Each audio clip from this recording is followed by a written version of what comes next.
actually our first extroverted guest speaker on The Quiet Achiever to really understand what that extroverted experience is like. It sounds like a lot of conversations and a lot of peopling. I am the most happy that I have been in years, Tim, because I am peopling. When did you first realize that you were an extrovert, and how did you encounter the term? I was a very chatty little kid, very, very chatty little kid. Chat, chat, chat. Talk to the adults a lot. Loved it, loved it. I got bullied from about the age of 8 to the age of 15, and I became more quiet. And that was a way of me protecting myself. I learned the term and the differences when I was working at Argus, which was in Ann Arbor, Michigan. And one of the things they wanted to do was to get us to work better together as a group. When we did this, we did Myers-Briggs. So whether you care about Myers-Briggs or not, it's a good way of bringing a conversation together. But out of the UX designers, there were 2 of us who were extroverts. And everyone else was an introvert. I believe that having diverse teams is a really good thing. Yes. We're stronger from it. But the challenge here is that difference sometimes brings tension and friction, just like you described, right? And that's one of the reasons that doing any sort of analysis of a team by looking at who we were as a group made us go, how do we work better together? And it also made me realize that where I wanted to have conversations, do all this conversation stuff, and we'll work it out and we'll brainstorm, the rest of the team was struggling with me doing that. The useful bit is doing one of those as a way to have the conversations across the organization. And by recognizing that, that makes me a better manager. My boss used to drive him nuts that I would put my headphones on in the morning, because he always wanted to have a conversation with me in the morning. And I suspect he was quite introverted. That's when his energy time was there. And he used to just sit there going, why aren't you paying? You need to turn off your headphones. People may assume that being an extrovert, living in a world where the extrovert ideal is desired, they may think that it's the world's perfect. It's a bed of roses, right? Can you give some examples of how your extroverted ways may have led you to, less positive outcomes? I will want to extrovert a lot of stuff because it gets my information out. So I want to talk about it. And for a lot of people, that is overwhelming to be having that blast of information, that blast of emotion. What is the other way for me is not to broadcast as much, and this is the bit I broadcast, but to actually take that back and have individual conversations rather than broadcasting out. Amy's laughing. What's happening? Does that connect? Yeah, we got like a broadcast of information today, so kind of related to that. Yeah. Good. Extroverted managers might not get when they work with introverts. So I think that the tools that we have as extroverted managers are the tools of stakeholder management. It's the tools of meetings. I have an introvert manager who goes, I want to think about this a bit more. For many people, putting an agenda in means that the agenda turns up on the day. Brainstorms are an extrovert's idea of, I haven't prepared anything, so let's just talk. Our brainstorms and our meetings then were in a better place. His new boss doesn't give him shower time.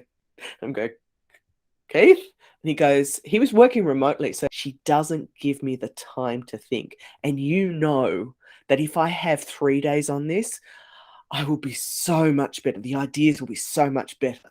Have you got any practical advice for those people, how they can make that relationship work? The 2 of you to talk about your working styles and talk about, this is how I work. This is what works for me, and for them to do the equivalent. I wonder how this conversation might change if you're talking to someone higher up and trying to meet in the middle where there might be power dynamics. Power dynamic. Yeah, it's a really hard one when you have a power dynamic of someone else who has power over you.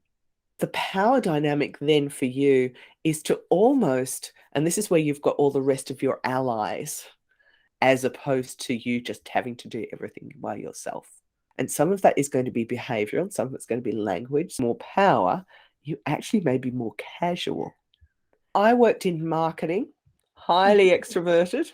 So IT, terribly, totally introverted as well. So design and IT. So in some ways, great, we've got that connection. Now, how do we make the connection from other ways? I need some more time to think about this as an introvert. How do I need more time. I just can't go in. You just can't put a meeting in.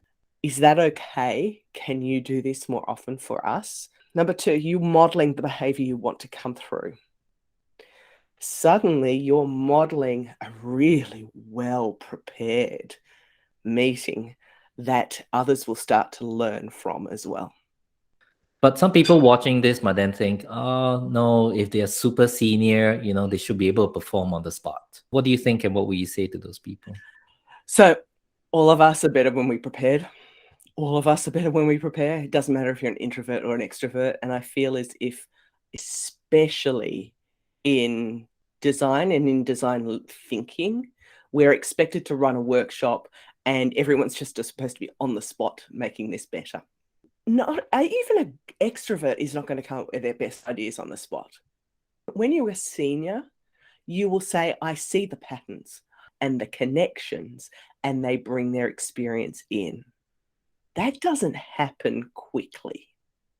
Maybe even things that hold back introverted ICs from moving into management. The difference in it is mostly the watering and caring of people. And watering and caring of people is not an extrovert or an introvert property.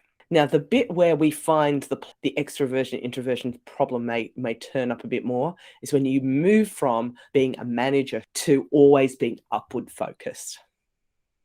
And that's where extroverts seem to thrive, and they thrive not because they are necessarily better at stuff, but because they put a better face on.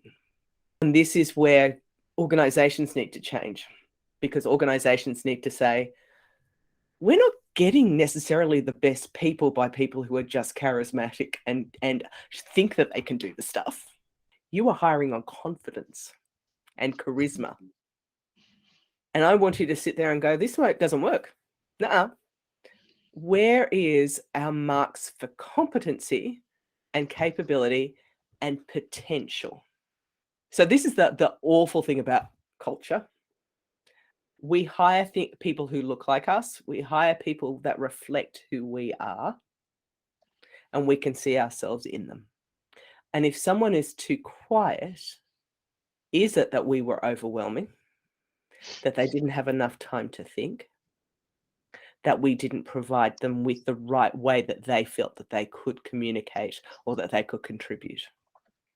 Turn to them and say, look, I really know that a lot of my designers actually are probably going to be introverts. And so therefore, they may not shine in the way that we are measuring them right now. So let's go back to capabilities that we expect.